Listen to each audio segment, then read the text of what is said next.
നമസ്കാരം. തെക്കുവടക്കിലേക്ക് വീണ്ടും സ്വാഗതം. ഞാൻ VK ചെറിയാൻ ഡൽഹിയിൽ നിന്നും, എൻ്റെ സുഹൃത്ത് അശോക് കത്താനാട്ടിൽ നിന്നും. ഞങ്ങൾ ഇന്ന് ഒന്ന് രണ്ട് വിഷയങ്ങളാണ് നമ്മുടെ മനസ്സിലുള്ളത്. ഒന്ന് ഈ തദ്ദേശ തെരഞ്ഞെടുപ്പിന്റെ വോട്ടേഴ്സ് ലിസ്റ്റ്, മറ്റൊന്ന്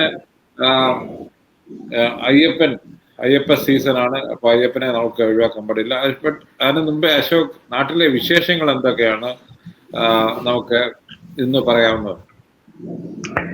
നാട്ടിലെ വിശേഷം എന്ന് പറയാവുന്നത്, മാധ്യമങ്ങളിൽ കാണുന്നത്, മുൻ ദേവസ്വം ബോർഡ് പ്രസിഡന്റ് പത്മകുമാർ ശബരിമല സ്വർണ്ണപ്പാളി വിഷയവുമായിട്ട് ബന്ധപ്പെട്ട് അറസ്റ്റിലായിട്ടുണ്ട്. മാധ്യമങ്ങൾ അത് ആഘോഷിച്ചുകൊണ്ടിരിക്കുകയാണ്. അതിനിടയ്ക്ക് അത് അങ്ങനെ ഒരു ബൈറ്റ് കിട്ടിയില്ലായിരുന്നെങ്കിൽ കേരളത്തിലെ മാധ്യമങ്ങൾ അമ്പെ തകർന്നു പോകുമായിരുന്നു. കാരണം ഇന്നലെ പ്രസിഡന്റ് കൊടുത്ത 14 ചോദ്യങ്ങൾക്കുള്ള റഫറൻസ് ചോദിച്ചിരുന്ന ചോദ്യങ്ങൾക്കുള്ള മറുപടി പറഞ്ഞ് പ്രയാസപ്പെട്ടു പോയേനെ. കാരണം നേരത്തെ ഈ ഭരണഘടനയെ പറ്റി വലിയ ധാരണയൊന്നും ഇല്ലാത്ത കേരളത്തിലെ മാധ്യമ പ്രവർത്തകര് ഒരുപാട് ആഘോഷിച്ചൊരു വിഷയമാണ്. അപ്പൊ ഇന്നതിന് മറുപടി എന്തെങ്കിലും പറയാൻ, അല്ലെങ്കിൽ അവർക്ക് യുക്തമായ രീതിയിൽ എന്തെങ്കിലുമൊക്കെ ചെയ്യാൻ പറ്റുമായിരുന്നു എന്നുള്ളത് ഒരു സംശയമാണ്. മെയിനായിട്ട് ഇപ്പോൾ ഓടിക്കൊണ്ടിരിക്കുന്നത് ഈ പറയുന്ന ശബരിമലയിലെ മുൻ പ്രസിഡന്റിന്റെ അറസ്റ്റ്, പിന്നീട് രണ്ടു ദിവസം മുമ്പ്, അതായത് വൃശ്ചികം 2 18-ാം തീയതി ശബരിമലയില് തീർത്ഥാടകരെ കയറ്റിവിട്ടപ്പോൾ ഉണ്ടായ ഒരു മെഷുണ്ട്, ഒരു വലിയ തിക്കും തിരക്കുമൊക്കെ ഉണ്ടായിട്ടുണ്ട്. അതിനെ വളരെയധികം പർവ്വതീകരിച്ച് മാധ്യമങ്ങൾ പ്രചാരണം തുടങ്ങുകയും പിന്നീട് പുതിയ ദേവസ്വം ബോർഡ് പ്രസിഡന്റിനും അവിടുത്തെ പോലീസിന്റെ ചാർജുള്ള അഡീഷണൽ DGP ശ്രീജിത്ത്, അവർക്കത് കണ്ടെയ്ൻ ചെയ്യാൻ പറ്റി. ഇപ്പം പ്രസിഡന്റ് പുതിയ ജയമാർ സാറ് പുതിയ ചില സംവിധാനങ്ങളെ പറ്റിയൊക്കെ സംസാരിച്ചു തുടങ്ങിയിട്ടുണ്ട്. ഇതൊക്കെയാണ് ഇപ്പോൾ വൈറ്റലായിട്ടുള്ള മാധ്യമ ശ്രദ്ധയിലുള്ള വിഷയങ്ങൾ. പക്ഷെ ജനങ്ങളെ സംബന്ധിച്ചിടത്തോളം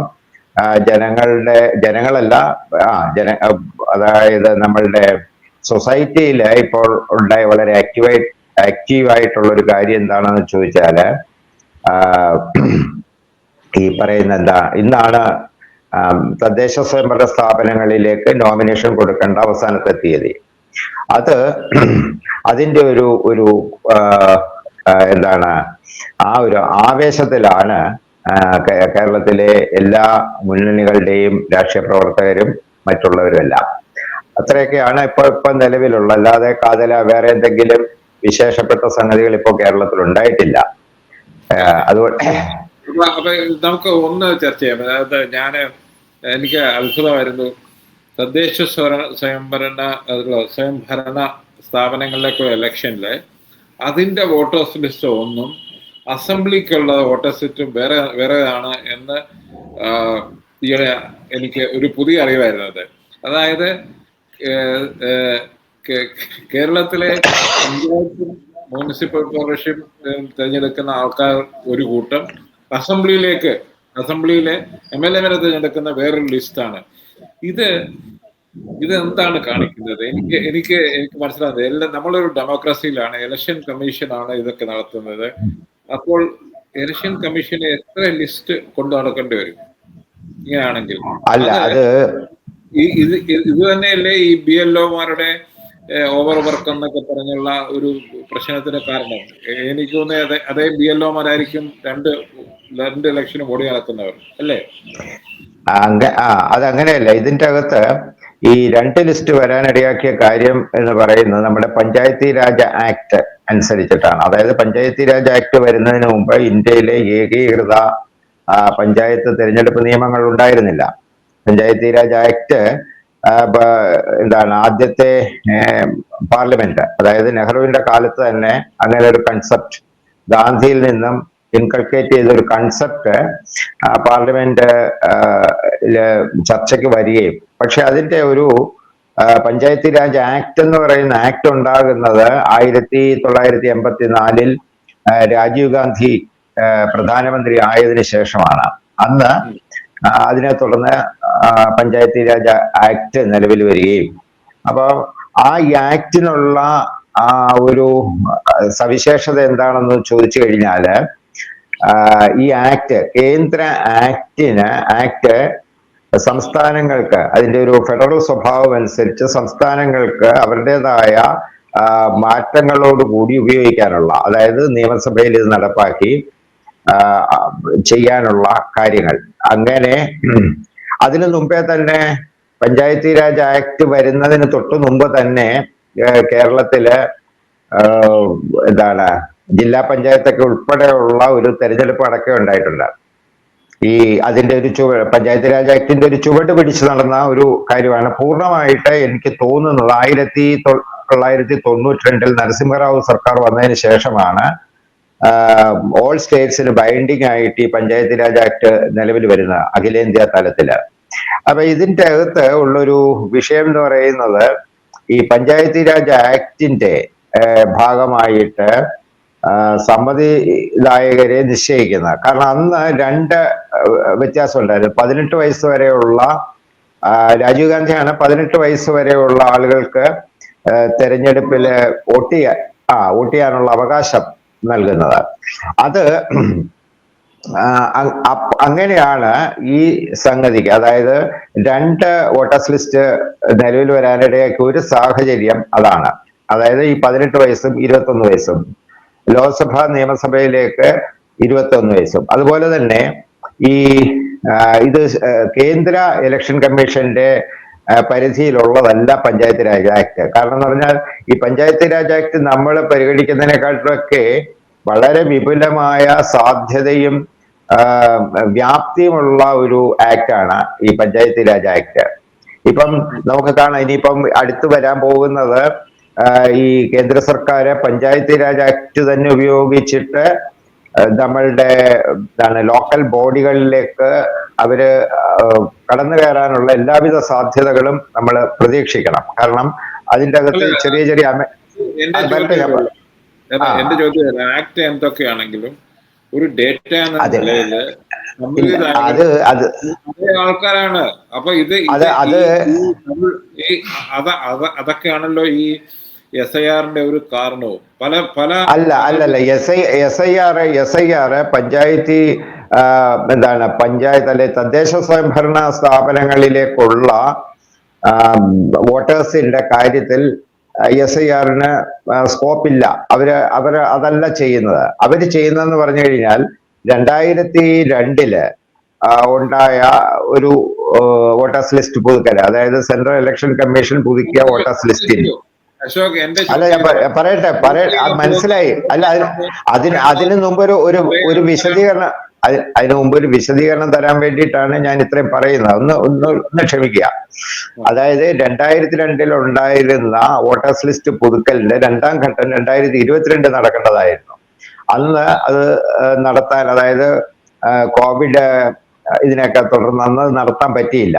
പിന്നീട് ഇപ്പോൾ കേന്ദ്ര ഇലക്ഷൻ കമ്മീഷൻ ചെയ്യുന്നതെന്ന് പറഞ്ഞാൽ തൊട്ടടുത്ത് വരുന്ന ഇലക്ഷന് മുമ്പുള്ള സ്റ്റേറ്റുകളില് ഈ പരിഷ്കരണം നടത്തിക്കൊണ്ടുവരുന്നതാണ്. അപ്പം ഈ പറയുന്ന ഇപ്പൊ ഇനി നമുക്ക് തിരിച്ചാ ചോദ്യത്തിലേക്ക് വന്നു കഴിഞ്ഞാൽ എന്താണ് രണ്ട് വോട്ടേഴ്സ് ലിസ്റ്റ് വന്നതെന്ന് ചോദിച്ചു കഴിഞ്ഞാൽ ഇത് രണ്ടും രണ്ട് തലത്തിലുള്ള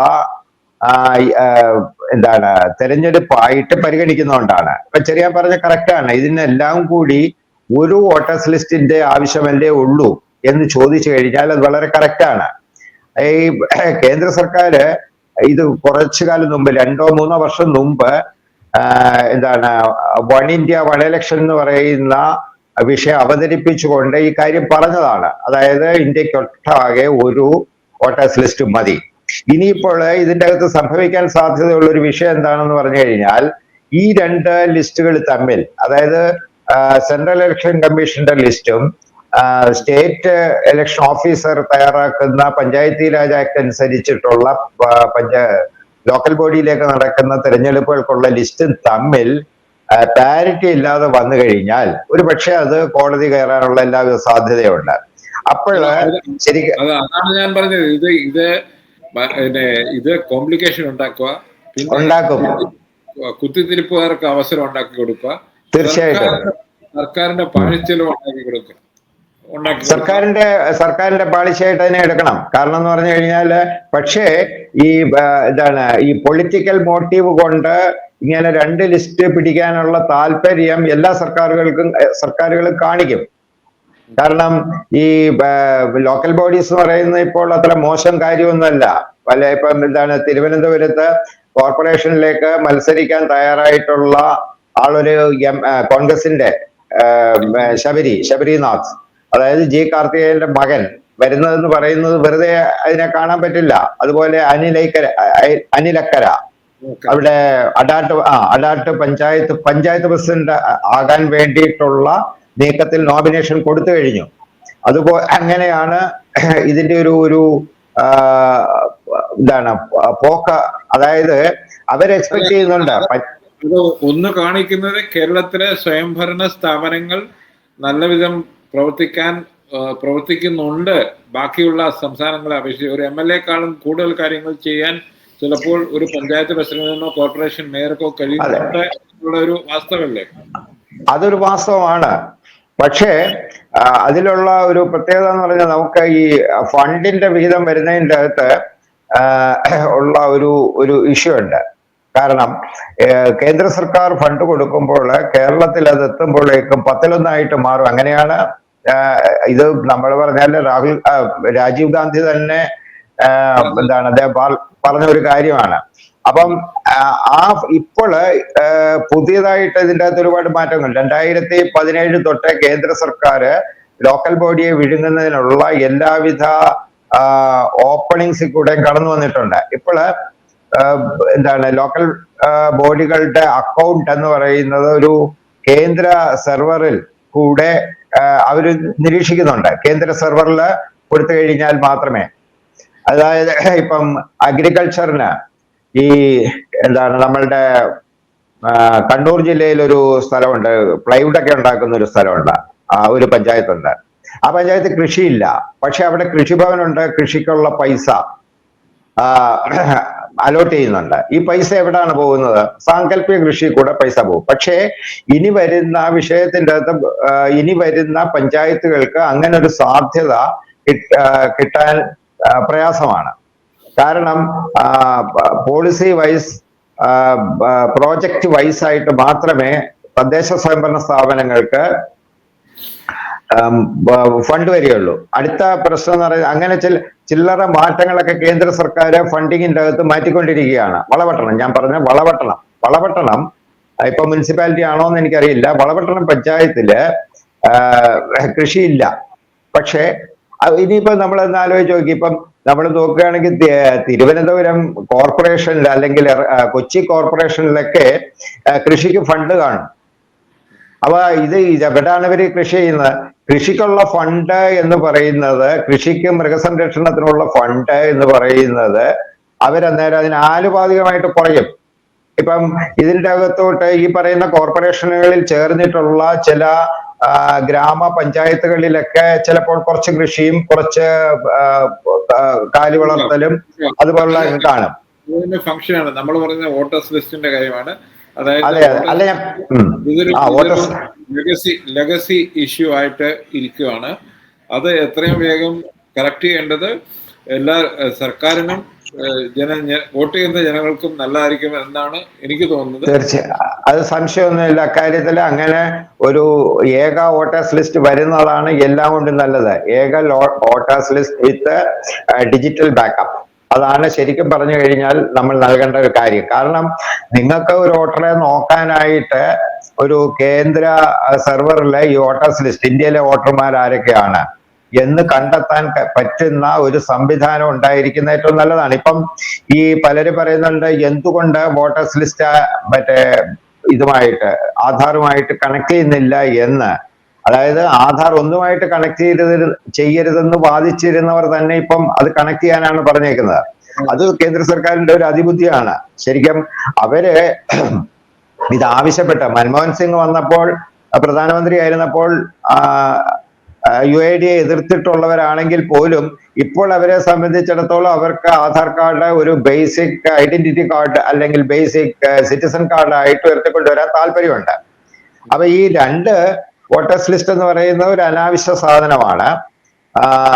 ഇത് ശരിക്കും പറഞ്ഞു കഴിഞ്ഞാൽ ഒരു ഡിജിറ്റൽ പ്ലാറ്റ്ഫോമില്ല. ഓട്ടോമാറ്റിക് ആയിട്ട് നിങ്ങൾ ബർത്ത് രജിസ്റ്റർ ചെയ്ത് കഴിഞ്ഞാൽ ഒരു ഓട്ടോമാറ്റിക് ആയിട്ട് ഈ പറയുന്ന ഇവരെ ഒന്നും വിട്ടിട്ട് എന്താണ് ബൂത്ത് ലെവൽ ഓഫീസേഴ്സ് BLOമാരെ ഒന്നും വിട്ടിട്ട് ഇത് തിരക്കേണ്ട കാര്യമൊന്നും വരില്ല.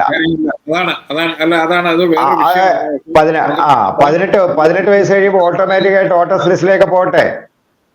നമ്മൾ പറയുന്ന അശോക് പറയുന്നത് ഇന്ത്യയിലെ 90 കോടിയിൽ പരം ഉള്ള വോട്ടേഴ്സിന് ഒരു ബിഗ് ഡേറ്റ പ്ലാറ്റ്ഫോം ഉണ്ടാക്കി സമയം കഴിഞ്ഞിരിക്കുന്നു. തീർച്ചയായിട്ടും SIR മറ്റേത് കുന്തം കുടച്ചക്രം എന്നൊക്കെ പറഞ്ഞിട്ട് ഇങ്ങനെ ആൾക്കാരുടെ സമയം കളയുകയും പബ്ലിക് മണിയുടെ വേസ്റ്റ് ഇങ്ങനെ ചെയ്യുന്നതും ശരിയല്ല എന്നാണ് അശോക് പറയുന്നതും. അല്ല, ഇതിനെപ്പറ്റി ചെറുതായിട്ടെങ്കിലും ഗ്രാഹ്യമുള്ള എല്ലാവർക്കും തോന്നാവുന്ന ഒരു സംഭവമാണ്. ഈ വിഷയം ഞങ്ങൾ ഇവിടെ നിർത്തുന്നു. നന്ദി, നമസ്കാരം.